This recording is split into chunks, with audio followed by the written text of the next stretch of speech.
US లో doctor గా స్థిరపడాలని అనుకుంటున్నారా? అయితే అతి తక్కువ ఖర్చుతో ఎగ్ ప్లస్ తో సాకారం చేసుకోండి.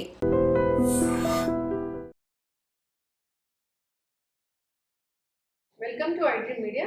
సో జనరల్గా నైట్ ఎక్కువ సార్లు యూరిన్కి వెళ్ళడం, మూత్రానికి వెళ్ళడం అనేది షుగర్ ఉన్న వాళ్ళలో మాత్రమే మనం ఎక్కువగా చూస్తూ ఉంటాం. కానీ నార్మల్గా ఉన్న వాళ్ళలో కూడా ఇలాగా ఉంటుందా? ఎక్కువ సార్లు మూత్రం వెళ్ళడం వల్ల అసలు ఏమైనా మనకి అనారోగ్య సమస్య ఉన్నట్లా వివరాలు తెలుసుకుందాం. మనతో పాటు ఉన్నారు ప్రముఖ internal medicine specialist doctor Rajesh Shukla గారు. డాక్టర్ గారు నమస్తే. నమస్తే అమ్మా. షుగర్ పేషెంట్స్ తరచుగా మూత్రానికి వెళ్తుంటారు, నైట్ కూడా ఎక్కువ సార్లు మూత్రానికి వెళ్తుంటారు. అది కామన్గా చెప్పే ప్రాబ్లం. అయితే అసలు నైట్ ఎక్కువ సార్లు వెళ్ళడం అనేది అదొక అనారోగ్య సూచన. ఎవరికి ఎక్కువగా ఉంటుంది ఇది? సో ఇంట్రెస్టింగ్, ఎందుకంటే నా క్లినికల్ ప్రాక్టీస్లో ఇదే ప్రాబ్లంతో ప్రజెంట్ అవుతుంటారు. ఫస్ట్ అండ్ ఫార్మోస్ట్ మనం తెలుసుకోవాల్సింది ఏంటంటే, మీరు రాత్రులు ఎన్నిసార్లు నీళ్లు తాగుతుంది. వాళ్ళు ఏం చేస్తారంటే యూరినేషన్ చేసినప్పుడల్లా నీళ్లు తాగడం మొదలు పెడతారు.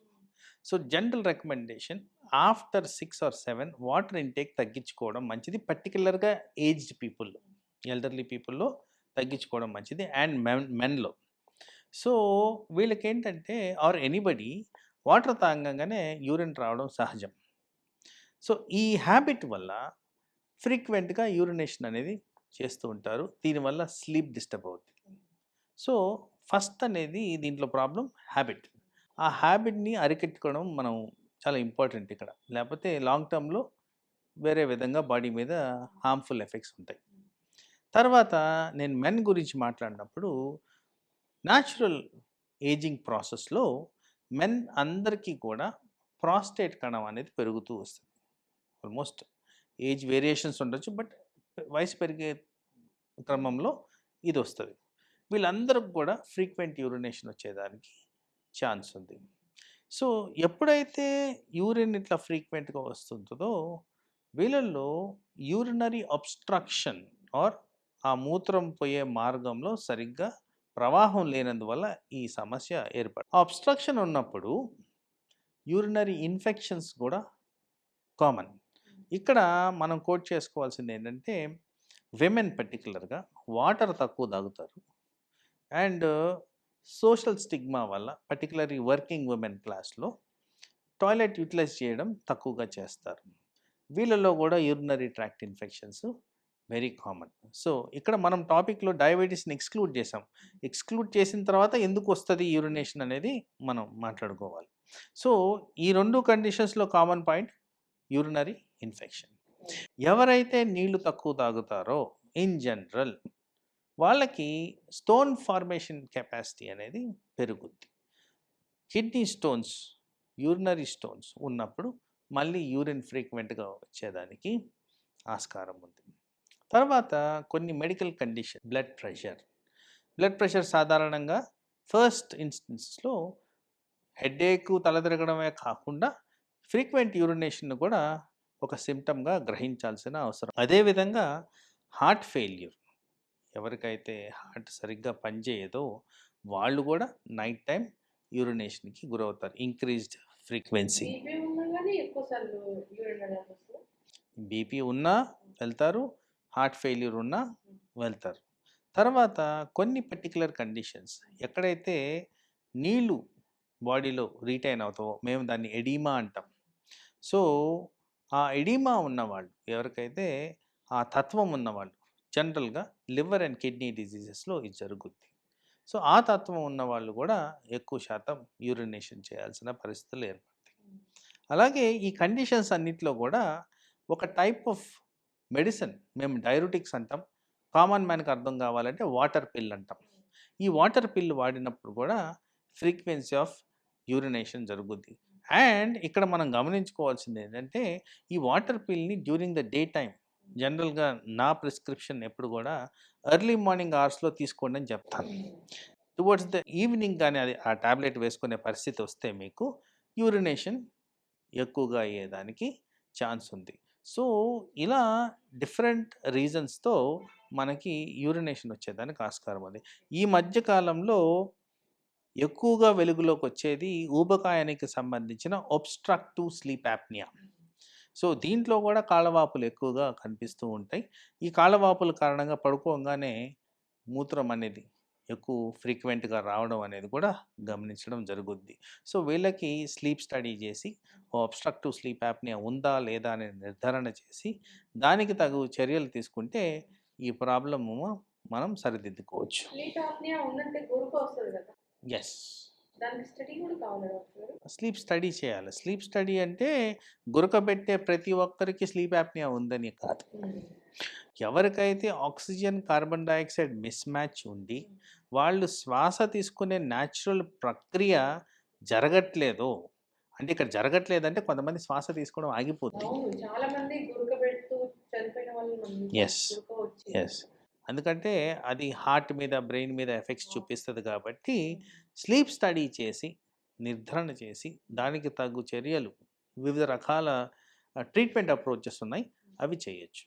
అయితే డాక్టర్ గారు, ఫ్రీక్వెంట్ యూరినేషన్ నైట్స్ లో అంటే అసలు ఎన్నిసార్లు వాళ్ళు మూత్రానికి వెళ్తే అది ఫ్రీక్వెంట్ యూరినేషన్ అంటాము? సో జనరల్గా more than 2 times in the night is frequent urination. ఎందుకంటే మీ స్లీపింగ్ స్కెడ్యూల్లో 8 hours is required. More than 2 times మధ్యలో లేసామనుకోండి, మీ స్లీప్ సైకిల్ అనేది బ్రేక్ అయిపోతుంది. ఒకటి అనేది సహజంగా జరుగుద్ది. సో ఆ ఒక్కటంటే ఎవ్రీ 4 hours బ్రేక్ అనుకుందాం, 8 hours సైకిల్. నేను దాన్ని ఇంకా డివైడ్ చేసి 2 times బ్రేక్ అన్నాను అనుకోండి, ఎవ్రీ 3 hours బ్రేక్ వస్తుంటే మీకు ఆ స్లీప్ సైకిల్, యాక్చువల్లీ స్లీప్ సైకిల్లో 5 రకాల ప్రక్రియలు జరగాలి. జరిగినప్పుడే స్లీప్ బెనిఫిట్స్ అనేవి సంపూర్ణంగా మనకి రీచ్ అవుతాయి. సో స్లీప్ సైకిల్ ఎన్నిసార్లు బ్రేక్ చేస్తామో అన్నిసార్లు మనకి బాడీలో అనర్థాలు జరుగుతాయి. కాబట్టి not more than 2 times in the night మనకి స్లీప్ అనేది బ్రేక్ కాకూడదు. అందుకోసం not more than 2 times urination అనేది కూడా సిగ్నిఫికెంట్ పాయింట్ కింద మనం ఇక్కడ కన్సిడర్ చేయాలి. ఇప్పుడు చాలా మంది యూరిన్ వెళ్ళి రాగానే దాహం వేస్తుందని వాటర్ తాగుతూ ఉంటారు, ఇందాక మీరు చెప్పినట్టుగా. అట్లా చేయడం వల్ల ఏమైనా మన శరీరంలో ఏమైనా మార్పులు జరిగే అవకాశం ఉందా? అంటే ఇప్పుడు అక్కడ అక్కడ జరుగుతున్నది శరీరంలో మార్పుల కన్నా మీ స్లీప్ సైకిల్ మళ్ళీ డిస్టర్బ్ అవుతూనే ఉంది కదా. మీరు నీళ్లు తాగినప్పుడల్లా మళ్ళీ పోవాల్సిన పరిస్థితి. పర్టికులర్గా రాత్రులు మీరు వాటర్ తాగినందుకు ఇంక్రీజ్డ్ ఫ్రీక్వెన్సీ ఆఫ్ యూరినేషన్ వస్తుంది. దానివల్ల మీరు నిద్రపోరు. నిద్ర సమంగా పోకపోతే బ్లడ్ ప్రెషర్ పెరిగేదానికి ఆస్కారం ఉంది. అది బాడీ మీద తీవ్రమైన ఒత్తిడికి దారితీసే విధంగా మనకు పనిచేస్తుంది. కాబట్టి దాన్ని ఎంత నివారిస్తే అంత మంచిది. చక్కగా చెప్పారు డాక్టర్ గారు. ఎవరికైనా frequent of urination in the nights ఉంటే కనుక ఖచ్చితంగా అది నార్మల్ కాదు, డాక్టర్ని సంప్రదించాల్సిందే. 2 సార్లు కన్నా ఒక్కోసారి కొంచెం పెడుతూ ఉంటాం. డయాబెటీస్ ఉన్న వాళ్ళలో అయితే ఇది జనరల్ గా కామన్ గా చూస్తాం డాక్టర్ గారు. దాన్ని తగ్గించలేము. అంటే డయాబెటీస్ డిటెక్షన్ అప్పుడు ఇలాంటి పరిస్థితి ఏర్పడుతుంది. కానీ వన్స్ డయాబెటీస్ కంట్రోల్ అయిన తర్వాత మీకు ఫ్రీక్వెన్సీ ఆఫ్ యూరినేషన్ ఉండదు కదా, ప్రాబ్లమే ఉండదు. ఇస్తారు కాబట్టి ప్రీ డయాబెటిక్ కండిషన్ కూడా మనం అలా తెలుసుకోవచ్చు. అబ్సల్యూట్లీ. ఓకే, చక్కటి ఇన్ఫర్మేషన్ డాక్టర్ గారు. సో నైట్ పడుకునే ముందు ఎక్కువగా నీళ్ళు తాగకపోవడం అనేది ఒకటి చెప్పారు. అంతేకాదు యూరిన్ వెళ్ళొచ్చాక మళ్ళీ వాటర్ తీసుకోకపోవడం అనేది ఒకటి చెప్పారు. ఇంకా ఏంటంటే మనం ఖచ్చితంగా చెక్ చేయాలి, యూరిన్ ఎన్నిసార్లు వస్తుంది, 2 times కన్నా ఎక్కువ వస్తుందా, ఇది నార్మల్గా తెలుసుకొని డాక్టర్ని సంప్రదిస్తే మంచిది. మీరు మన డిస్కషన్లో నోరు ఎండుకుపోద్ది వాటర్ తాగుతారు అన్నారు. నోరు ఎండుకుపోతే వాటర్ తాగాల్సిన పరిస్థితి ఎవరికైనా అవసరం పడవచ్చు. కానీ 1/2 లీటరు అవును. ఆర్ ఎక్కువ వాటర్ తీసుకోవడం కన్నా నోరు తడుపుకుంటే అంత యూరినేషన్ రాదు. దాన్ని ఒక ఆల్టర్నేటివ్ మెకానిజం కింద మనం ఆ అలవాట్లో ఉన్న పొరపాటుని కరెక్ట్ చేసుకునేడానికి అది ఈజీ. కానీ జనరల్గా అందరూ కూడా ఓ పెద్ద గ్లాసు, ఓ 1/2 లీటర్ తాగేస్తారు. దాని కారణంగా డెఫినెట్గా నిద్ర అనేది డిస్టర్బ్ అవుద్ది. అలా కాకుండా జస్ట్ నోరు తడుపుకునే విధంగా మనం కానీ చేసుకోగలిగితే అర్థమవుతుంది కదా డాక్టర్ గారు, దాహం ఎంత అవుతుంది అనేది. చాలా మంది నైట్లు కూడా ఎక్కువ నీళ్ళు తాగాలి, నీళ్ళు తాగితే మంచిది అని చెప్పడం వల్ల నైట్లు కూడా ఎక్కువ నీళ్ళు తాగుతూ ఉంటారు. కానీ దానివల్ల మనకు అనర్థాలు రాకుండా కాపాడుకోవాలి. పర్టికులర్గా స్లీప్ డిస్టర్బెన్స్ లేకుండా కాపాడుకోవాలి. అండ్ ఆ వాటర్ ఎక్సెస్ కూడా హార్ట్ మీద, వైటల్ ఆర్గన్స్ మీద వెయిట్ పడకుండా కూడా మనం చేసుకోవాల్సిన అవసరం అయితే ఉంది. చాలామందికి ఎవరికైతే బ్లడ్ ప్రెషర్, కిడ్నీకి సంబంధించిన వ్యాధులు ఉంటాయో వాటర్ రెస్ట్రిక్షన్ చేసుకోండి అని చెప్తుంటాం. సో 1.5 liters అలా చెప్తుంటాం. సో దాన్ని మించి తీసుకోవడం వల్ల మళ్ళీ బాడీ మీద హానికరమైన ఎఫెక్ట్సే జరుగుతాయి. కాబట్టి దాన్ని నివారించుకోవడం బెటర్ మనం. చక్కటి ఇన్ఫర్మేషన్ డాక్టర్ గారు. నార్మల్ ఏది అబ్నార్మల్ ఏది అనేది ఒక అవగాహన ఉండాలి. సో 40 ఏళ్ళు దాటిన వాళ్ళు ఒకసారి సంవత్సరానికి ఒకసారైనా మీరు డాక్టర్లు ఏదైతే ప్రిస్క్రైబ్ చేస్తారో చెప్తారో చెకప్ చేయించుకోమని అవన్నీ టెస్టులు చేయించుకుంటే మంచిది. ఇలాంటివి ఏదైనా సూచనలు కనిపిస్తే ఒకసారి డాక్టర్ని సంప్రదించాలనుకో. చాలా చక్కటి ఇన్ఫర్మేషన్ డాక్టర్.